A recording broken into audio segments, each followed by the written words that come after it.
In many towns, once the high schools graduate, there's no jobs in a small town and they move on. And so I was one of the few young people in the town. I said, I'll form a company.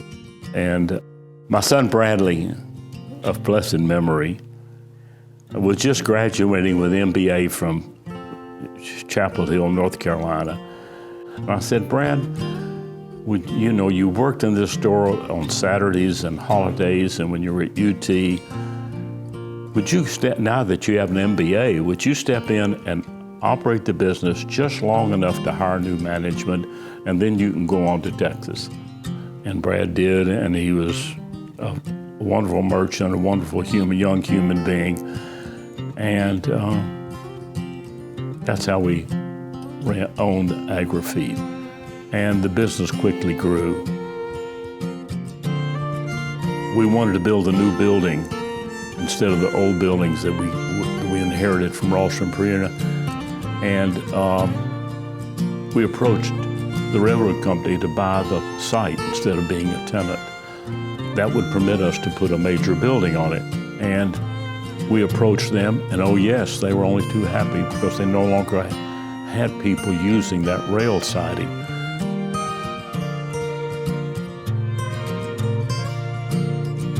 So were there plans to expand the business at that point? Like, had you outgrown the building you were currently in, or? Oh yes, I think the warehouse in the back was 5,000 square feet and had a very small showroom for sales, retail sales, and retail sales were growing. And when we bought it, it had a 240-ton capacity tower, which when the rail car came by, it would drop the feed onto what would be the tracks.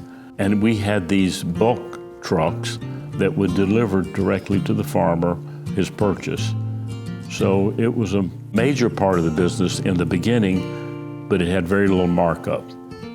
We built this building in 1989 when we had outgrown the little building in the back, and it was clear that taking care of people's pets was the direction that Agri needed to be moving. We really focus on the education we provide to our staff so that we can relay that information to our customers, provide the best care for their pets, because that's truly, I think, what's most important to us. It's not necessarily just selling a bag of dog food to somebody.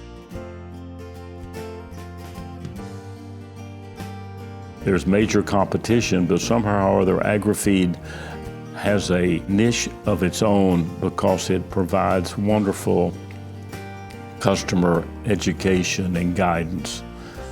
And somehow or other customers appreciate that.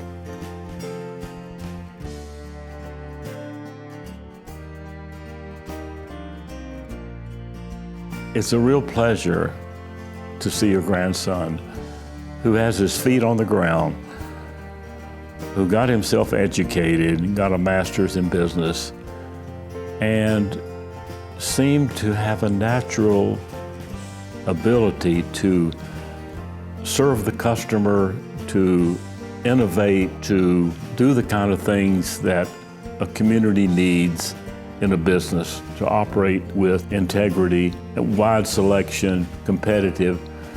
And Britt has sort of those inborn skills. We've added our e-commerce site so that we have the capabilities to not only ship products, but we can offer in-store pickup, and we do offer the convenience of local delivery now, which has really grown. We've been doing that for a little over a year and a half now and seen tremendous growth in that market. We see the customer is changing out there, and the convenience they're looking for is almost immediate. And we want to be able to provide that, but still allow them to support local business and not necessarily have to turn to the big internet out there. And so creating this local delivery service has allowed our customers to be able to still support a local family-owned business, but have that convenience that everybody's looking for.